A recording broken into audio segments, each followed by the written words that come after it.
There are 9 roles whose duties are explained in the official manual.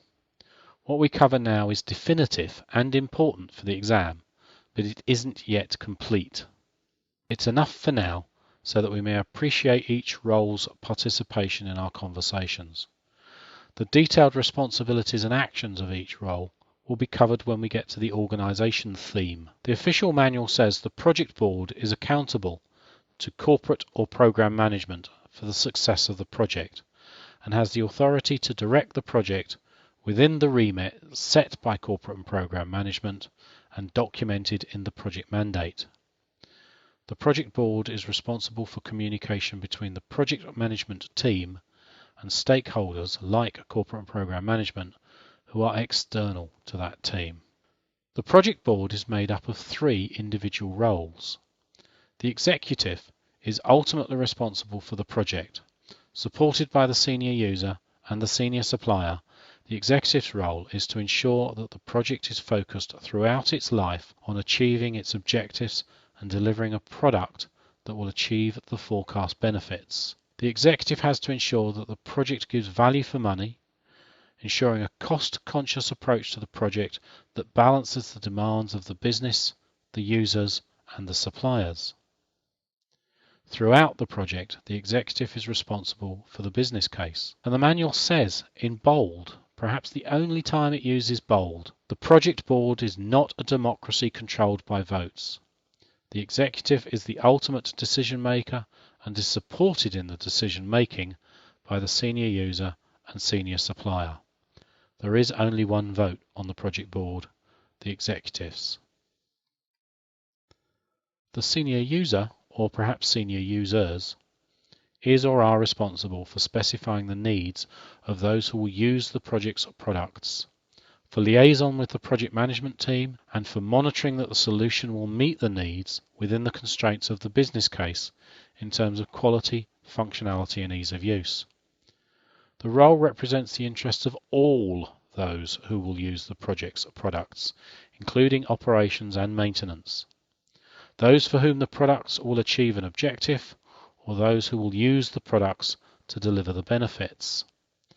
The senior user role commits user resources and monitors products against requirements. The role may require more than one person to cover all user interests, but to be effective should not be split between too many people. The senior users specify the benefits and are eventually held to account by demonstrating to corporate or program management that the forecast benefits, which were the basis for the project's approval, have actually been realised, a duty likely to require a commitment beyond the end of the project. The senior supplier represents the interests of those designing, developing, facilitating, procuring, and implementing the project's products. The role is accountable for the quality of products delivered by suppliers and is responsible for the technical integrity of the project's products. If necessary, more than one person may be required to represent the suppliers. Depending on the particular customer-supplier environment, for example under a contract rather than an internal department, the customer may also wish to appoint an independent person or group to carry out assurance on the supplier's products, for example to verify liability for staged payments. The project board members' accountability for specifying and overseeing may be beyond their technical skills or their available time. Typically, project board members may delegate some or all of their project assurance tasks to individuals with the required time and skill. The project board may also delegate some or all decisions regarding changes to a change authority based on the scale, complexity, importance and risk of the project, project board members' expertise and available time. Typically, partial responsibility is delegated to a change board, for example for changes under some defined cost or time impact. A change board may comprise project assurance and/or the project manager. The project manager has the authority to run the project on a day-to-day basis on behalf of the project board within the constraints laid down by them. The constraints are expressed by the 6 forms of tolerance: time, cost, scope, risk, quality and benefits. The project manager's prime responsibility is to ensure that the project produces the required products within the tolerances. The project manager is also responsible for the project producing a result capable of achieving the benefits defined in the business case.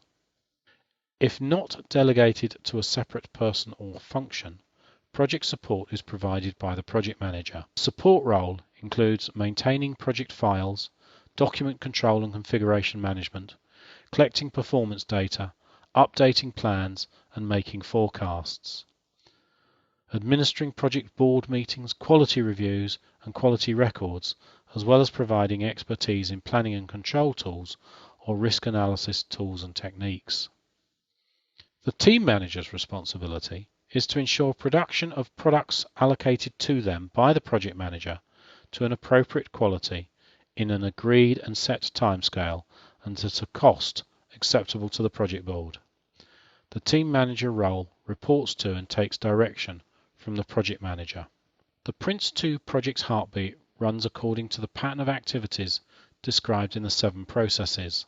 Those activities are designed to ensure that the project maintains a focus on the 7 themes that healthy projects perform well and are described in our next 2 videos.